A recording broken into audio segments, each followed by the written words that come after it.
Salut la team Sariou, j'espère que vous êtes en forme parce qu'aujourd'hui, on attaque un quintet plus qui sent la poudre. Et croyez-moi, il y a du lourd à décrypter, des surprises à flairer, et surtout une très belle opportunité pour ceux qui veulent sortir des sentiers battus. On ne va pas tourner autour du pot, le quintet plus du jour n'est pas une course pour les débutants. Il va falloir faire parler l'expérience, le feeling et la lecture de course. Et ça tombe bien, c'est exactement ce qu'on fait ici chaque jour. Ensemble sur cette chaîne, aujourd'hui, j'ai repéré un cheval qui coche toutes les cases, mais qui va être très sous-estimé au betting. Un vrai coup à tenter, un profil qui me plaît énormément, et que je vais vous détailler dans quelques instants. Ce genre de profil peut faire basculer un ticket dans le vert. Alors on oublie les favoris qui font rêver les débutants. On oublie les papiers trop parfaits, et on va gratter là où d'autres ne vont pas chercher. Le tort c'est aussi ça, oser, analyser et surtout, ne pas suivre le troupeau. Dans cette vidéo, je vous donne ma base solide pour construire un ticket fiable, mon outsider belle cote qui peut tout faire exploser, mon tocard du jour pour tenter le très gros coup, et en bonus, mon cheval de dernière minute, à jouer en fonction des infos de piste ou de la météo. Si tu veux des analyses Store Authentics, sincères et surtout pas copier-coller des journaux, tu es au bon endroit, ici pas de blabla inutile, juste du concret, du ressenti turfiste, et des paris pensés pour faire la différence. Pense à liker si tu aimes le contenu, à t'abonner si ce n'est pas encore fait, et à activer la cloche pour ne rien rater des prochains pronostics. On est ensemble, tous les jours pour décoder les courses avec passion. Allez, fini de parler, place aux chevaux, place au papier, place au quintet plus du jour. Let's go, on déroule l'analyse complète maintenant. L'arrivée de la veille, une mine d'or pour construire nos futurs pronostics si on veut vraiment progresser dans le tort et ne pas jouer à l'aveugle. Il y a un passage obligé, c'est le décryptage de l'arrivée du quintet plus de la veille. Ce moment n'est pas là par hasard. Il fait partie intégrante du travail d'un turfiste sérieux. Et tu le sais ici, on ne se contente pas de donner des chevaux. On analyse, on cherche, on construit notre logique de jeu. Revenir sur l'arrivée, c'est apprendre à lire entre les lignes. Parce qu'un simple classement final ne raconte jamais toute l'histoire. Il y a ceux qui ont eu un parcours en or, ceux qui ont manqué leur départ, ceux qui ont fini fort trop tard, ou encore ceux qui n'ont jamais pu s'exprimer. Ces détails-là, on ne les trouve pas dans les chiffres. Ils se lisent dans le déroulement de la course.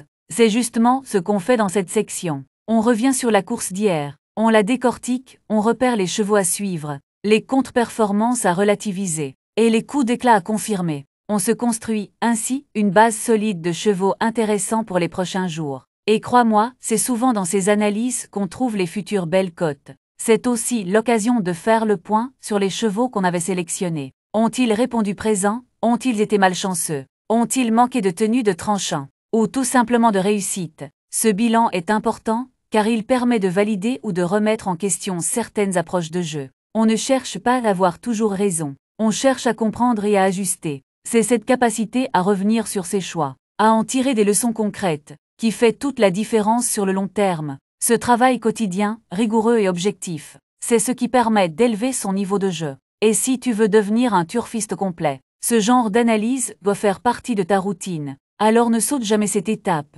L'arrivée de la veille, c'est notre matière première. C'est ce qui nous permet de bâtir des pronostics de qualité, basés sur du concret, pas sur de simples impressions. Ici, on joue avec méthode, avec passion et avec ambition. Cap sur l'hippodrome de Paris-Longchamp pour le quintet plus de ce jeudi soir. Un rendez-vous très attendu par les passionnés des courses hippiques. Nous retrouvons cette fois-ci la jeune génération à l'honneur, avec une épreuve réservée aux chevaux de 3 ans. Ce sont exactement 16 poulains et pouliches qui vont se disputer la victoire dans un handicap très ouvert. Programmé sur la grande piste, le parcours s'étend sur la distance classique de 2200 mètres.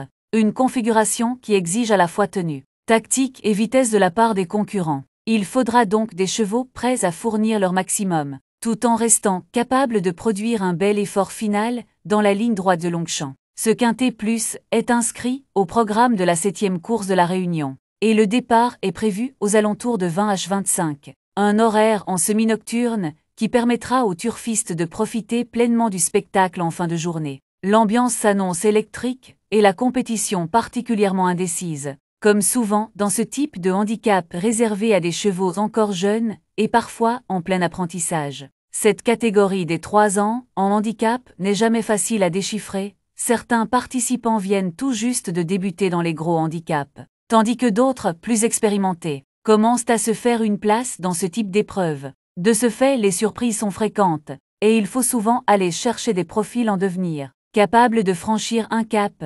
Ce sont des courses où les chevaux progressent rapidement d'une sortie à l'autre, et où les performances passées ne reflètent pas toujours leur réelle valeur du jour. À noter que le terrain pourrait également jouer un rôle déterminant, selon l'état de la piste. Certains chevaux seront avantagés, notamment ceux à l'aise dans un sol souple ou collant, tandis que d'autres auront besoin d'un terrain plus ferme pour pleinement s'exprimer. L'analyse des conditions météo et de l'évolution du terrain sera donc un facteur à ne pas négliger au moment d'établir vos jeux. Enfin, comme souvent à Longchamp, le déroulement de course aura son importance. Le parcours des 2200 mètres commence dans une portion assez roulante avant de se tendre progressivement. Et la longue ligne droite finale demande un cheval capable d'allonger son action sans se relâcher. Un bon numéro de corde et un jockey inspiré peuvent donc faire toute la différence dans ce type d'épreuve très disputée. Bref, tous les ingrédients sont réunis pour un quintet plus passionnant. Et il ne fait aucun doute que les parieurs auront fort à faire pour dénicher la bonne combinaison gagnante. Bonne chance à tous. Dans cette partie, je vais vous expliquer en détail ma stratégie pour le quintet plus du jour. Comme toujours, chaque choix est réfléchi, analysé et repose sur des critères concrets: forme, ligne, engagement, aptitude. On va passer en revue mes bases solides. Mon favori du jour, ma sélection principale, mon multi, mon indice de confiance, mes chevaux préférés, mes surprises, mon 2 sur 4 et même mon regret du jour. Installez-vous bien, c'est ici que tout se joue. Les bases solides, commençons par les bases solides. Ce sont les piliers de ma sélection. Les chevaux que j'estime les plus fiables dans la course. Ce sont souvent ceux qui ont prouvé leur régularité dans des lots similaires, qui bénéficient d'un bon engagement au poids, d'un entourage sérieux ou qui retrouvent des conditions idéales. Aujourd'hui, j'en ai retenu 2. L'un est un cheval de tenue qui vient de bien courir malgré une opposition relevée. L'autre, c'est un cheval en forme ascendante, monté par un jockey qui le connaît parfaitement. Ces deux-là sont pour moi les incontournables à inclure dans tous vos jeux. Mon cheval favori, c'est celui qui peut faire basculer la course. Il n'a peut-être pas les meilleurs stats sur le papier, mais j'aime son profil pour aujourd'hui. Il descend légèrement de catégorie. Il est bien placé à la corde, et l'engagement est idéal. C'est un cheval que je sens capable de créer la différence dans les 300 derniers mètres. Si la course se déroule bien pour lui, il peut aller au bout. Ma sélection quintet plus ma sélection du jour. C'est un mélange d'éléments sûrs et de chevaux à potentiel. J'évite les profils trop douteux ou irréguliers. Et je privilégie les chevaux en forme, bien engagés ou ayant montré un regain d'intérêt récemment. Vous pouvez l'utiliser tel quel, ou comme base pour construire un champ réduit. Mon multi, pour le multi, j'ai opté pour un jeu en 6 chevaux. C'est un format qui permet de viser un bon rapport avec un minimum de risque. J'ai inclus mes bases, mon favori, un outside logique, et un cheval de l'ombre qui peut très bien surprendre si la course devient tactique. Le multi est un jeu très intéressant quand on construit ses tickets intelligemment. Indice de confiance, mon indice de confiance aujourd'hui est de 7 sur 10.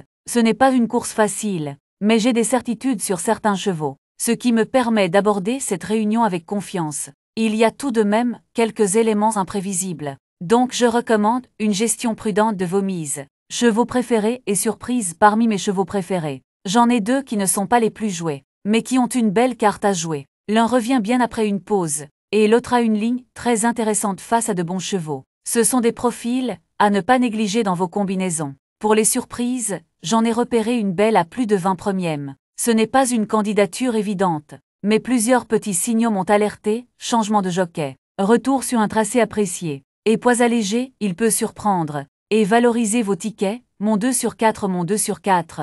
C'est une combinaison simple mais logique, je mise sur mes 2 chevaux les plus sûrs. S'ils font leur course, vous avez de fortes chances de sécuriser un petit gain, surtout si l'un des 2 n'est pas trop joué. Mon regret et enfin, mon regret du jour. Un cheval que j'ai longtemps hésité à inclure. Il a des moyens, il est capable de finir vite, mais il lui faudra un parcours limpide, et il reste sur des performances en demi-teinte. Il pourrait me faire mentir, alors si vous jouez en champ réduit, ce n'est pas une mauvaise idée de l'ajouter.